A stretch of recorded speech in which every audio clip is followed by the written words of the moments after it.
দর্শক সবাইকে স্বাগতম জানাচ্ছি সিটিজেন জার্নাল 24-এ এবং আপনাদের সাথে আছি আমি সাবিকুন নাহারিঙ্কি। শুরু করছি সরাসরি নির্বাচনী আলোচনা অনুষ্ঠান ভোটের অঙ্ক।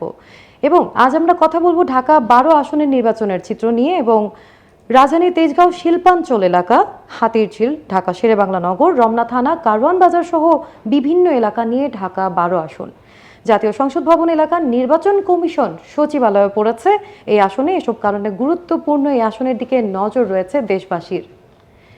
এই আসনে বিভিন্ন দল ও জোট থেকে 15 জন প্রার্থী রয়েছেন। এসব প্রার্থী ও তাদের কর্মী সমর্থকদের এখন নির্বাচনী প্রচারণায় ব্যস্ত সময় কাটছে। বাড়ি বাড়ি গিয়ে ভোট চাচ্ছেন, দিচ্ছেন নানান প্রতিশ্রুতি। এই আসনে মূলত প্রতিদ্বন্দ্বিতা হবে 3 সাইফুলের মধ্যে। ফলে আলোচিত এই আসনে 3 সাইফুলের লড়াইয়ে শেষ পর্যন্ত কে হাসবেন সেটা নিয়ে জনমনে রয়েছে কৌতূহল। এদের মধ্যে স্বতন্ত্র প্রার্থী হিসেবে বিএনপির বহিষ্কৃত নেতা সাইফুল আলম নীরব ফুটবল প্রতীক নিয়ে নির্বাচন করছেন। তিনি ছাড়া বিএনপির জোট সমর্থিত বাংলাদেশের বিপ্লবী ওয়ার্কার্স পার্টি থেকে কোদাল মার্কা নিয়ে নির্বাচন করছেন সাইফুল হক।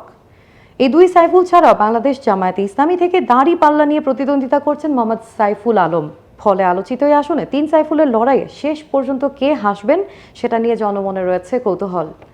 এদের মধ্যে স্বতন্ত্র প্রার্থী হিসেবে বিএনপির বহিষ্কৃত নেতা সাইফুল আলম নীরব ফুটবল প্রতীক নিয়ে নির্বাচন করছেন। তিনি ছাড়া বিএনপির জোট সমর্থিত বাংলাদেশ বিপ্লবী ওয়ার্কার্স পার্টি থেকে কোদাল মার্কা নিয়ে নির্বাচন করছেন সাইফুল হক। এই দুই সাইফুল ছাড়াও বাংলাদেশ জামায়াতে ইসলামী থেকে দাঁড়িপাল্লা নিয়ে প্রতিদ্বন্দ্বিতা করছেন মোহাম্মদ সাইফুল আলম। জোট প্রার্থী সাইফুল হক এই এলাকার উন্নয়ন ও ধারাবাহিকতার কথা তুলে ধরে প্রচার চালাচ্ছেন। আর বিএনপির সাবেক নেতা স্বতন্ত্র প্রার্থী সাইফুল আলম নীরব, যিনি নিজেকে সাধারণ মানুষের প্রতিনিধি হিসেবে তুলে ধরে দলীয় রাজনীতির বাইরে এসে স্থানীয় সমস্যা সমাধানের কথা বলছেন। জামায়াতের প্রার্থী মোহাম্মদ সাইফুল আলম প্রচারে দ্রব্যমূল্যের ঊর্ধ্বগতি, কর্মসংস্থানের সংকট এবং নাগরিক সুবিধার ঘাটতি বিষয় তুলে ধরে তিনি পরিবর্তনের বার্তা দিচ্ছেন। তার বক্তব্য, ভোটাররা এবার নতুন রাজনীতির পক্ষে রায় দেবেন। এই আসন থেকে 1991 থেকে 2024 সাল পর্যন্ত 7টি নির্বাচনে বিভিন্ন রাজনৈতিক দলের বিশিষ্ট নেতারা বিজয়ী হয়েছেন। এদের মধ্যে বিএনপি নেতা মির্জা আব্বাস এবং ক্ষমতাচ্যুত আওয়ামী লীগের সাবের হোসেন চৌধুরী, শেখ ফজলুর তাপস, আসাদুজ্জামান খান কামাল রয়েছেন। চলুন এক নজরে দেখে নিই প্রতিদ্বন্দ্বিতায় প্রার্থী কারা রয়েছেন।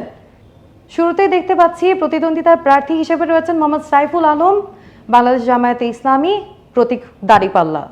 এবং এরপর রয়েছেন মাহমুদুল হাসান, দলের নাম বাংলাদেশ ইসলামী আন্দোলন, প্রতীক হাতপাখা। কল্লোল বণিক, বাংলাদেশ কমিউনিস্ট পার্টি, প্রতীক কাস্তে। মোহাম্মদ শাহজালাল, দলের নাম বাংলাদেশ ইসলামী ফ্রন্ট, প্রতীক রয়েছে মোমবাতি।